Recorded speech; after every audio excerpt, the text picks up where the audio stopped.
I know you're hoping I cover something from the current War for Cybertron Siege line, and I will. But for now, I'm reviewing Generations Cybertronian Optimus Prime, aka Prime from the 2010 War for Cybertron video game. No relation between the two, it's just Hasbro recycling names again. Speaking of Siege, I hear the majority are praising that Voyager Prime to high heaven. However, even without owning that figure, I honestly feel this take on a pre-Earth Optimus beats it in at least one aspect. Looking at Siege Prime's truck mode, it's basically the classic flat-nose cab with some mods like the extended roof lights to give it an alien appearance. It's not bad looking, just not the most inspired. This deluxe Prime is labelled an armoured truck, and while it's still clearly a form of transportation in its own right, it's not based on any real-life designs as far as I can tell. The only allusions to an Earth mode are the smokestacks, and possibly the grille, tiny as it is. Yes, I know this Prime is from the Align continuity where he becomes a long-nose cab, but my point still stands. As a concept, I prefer this take on a Cybertronian truck to Siege. Of course, this alt mode shows up several times in the game, and for what it's worth, the toy is pretty faithful in terms of proportions and overall silhouette. Like most Optimi, the legs are obvious in back, but the rest looks solid, and he sports the traditional red, blue and grey colour scheme, though I wish more was done with the deco, given how the front is mostly solid red.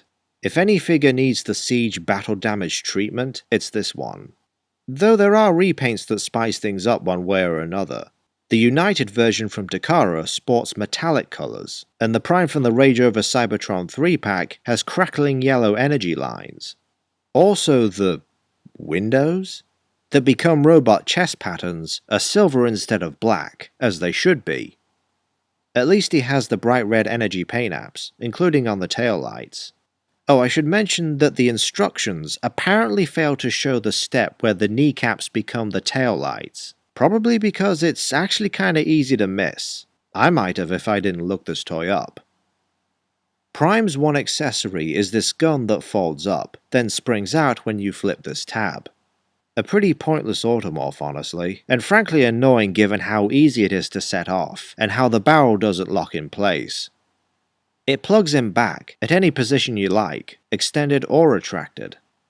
The instructions show it stored like this via the second round post. However, either said post is too small or the hole is too big. Either way, it doesn't work.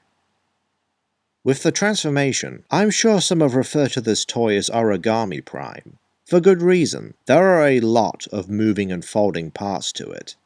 It's involved for a deluxe, and while perhaps not the most enjoyable transformation, at least when going back into alt mode, it's not as frustrating as the more ambitious Universe 2 Galvatron or Revenge of the Fallen Rampage, mainly because parts aren't constantly falling off and they didn't try to cram in a third mode. Prime's bot mode is both really cool looking and again, reasonably accurate to the game. Details include the head sculpt, which has the longer antenna compared to other Optimi, the front wheels fall behind him, the chest patterns that resemble cab windows, the 8 bright red squares on his waistguard, the smokestacks beside his shins, and finally, the rear wheels fall behind the shins. Granted, there's some vehicle shell on his back, and his upper body could stand to be a bit bulkier, but it's still a good match.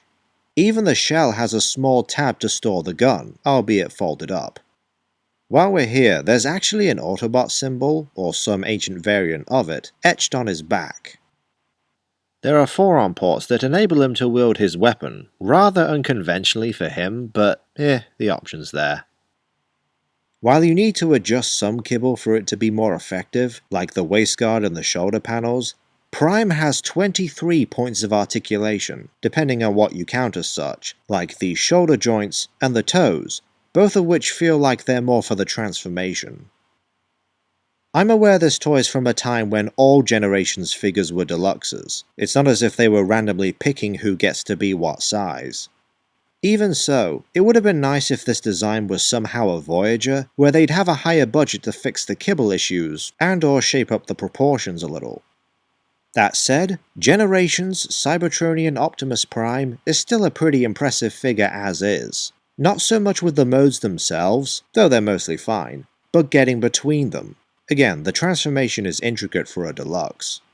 Perhaps not a must-have overall, but between him and Cliffjumper, the other game design I've covered thus far, Prime's definitely the better of the two.